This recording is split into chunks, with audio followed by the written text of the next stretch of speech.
En 1991, après 74 ans de régime communiste, Boris Yeltsin, président communiste devenu héros de la démocratie, introduit la liberté en Russie. Cependant, ces réformes libérales entraînent des problèmes économiques et sociaux graves, dont une crise financière, un chômage massif et des troubles sociaux. Sa popularité diminue et les communistes gagnent du terrain. Malade et fatigué, Yeltsin hésite à se représenter pour un nouveau mandat. Face à la montée communiste, les banquiers cherchent à consolider leur pouvoir.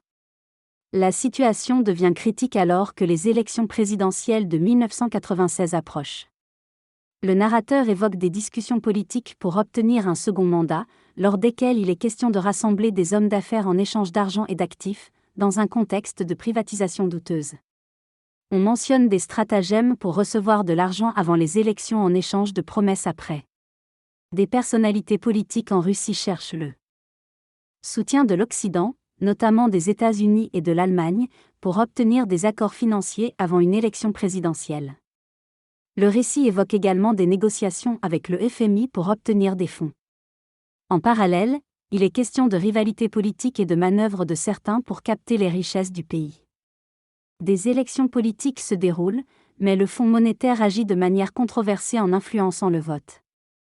Malgré le soutien du programme, des tensions politiques se manifestent, notamment en Russie où le pluralisme démocratique se profile pour la première fois.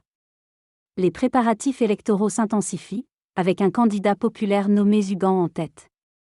Face à lui se trouve le président sortant, réticent à entrer en campagne. Des manigances et des alliances se mettent en place, impliquant des oligarques et des banquiers cherchant à préserver leurs intérêts. Des consultants américains interviennent dans la campagne électorale pour influencer les résultats.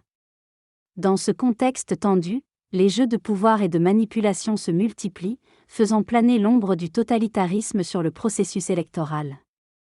La situation politique est chaotique, le chef de campagne doit préparer les élections mais demande leur report, ce qui suscite des tensions et une possible menace de coup d'État.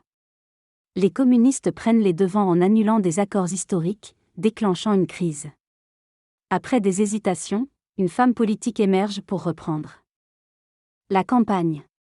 Des manœuvres politiques et des scandales se succèdent, jusqu'à des tentatives de réconciliation avec les alliés occidentaux et une campagne électorale musclée.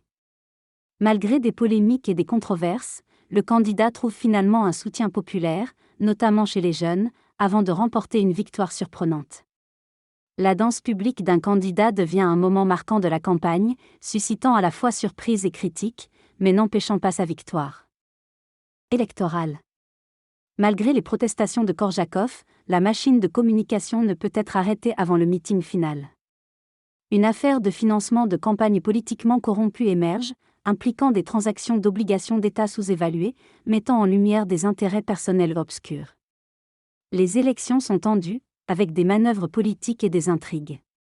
Finalement, Tanov remporte la victoire mais son état de santé inquiète. Les banquiers, imposant leur pouvoir. Les compromis politiques et la corruption qui perdurent depuis des décennies.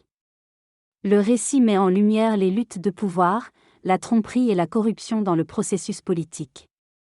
Un président peut être élu sans avoir à affronter les urnes. Une musique joue en arrière-plan, accompagnée d'applaudissements. Une chanson est interprétée, avec des paroles en russe et en anglais.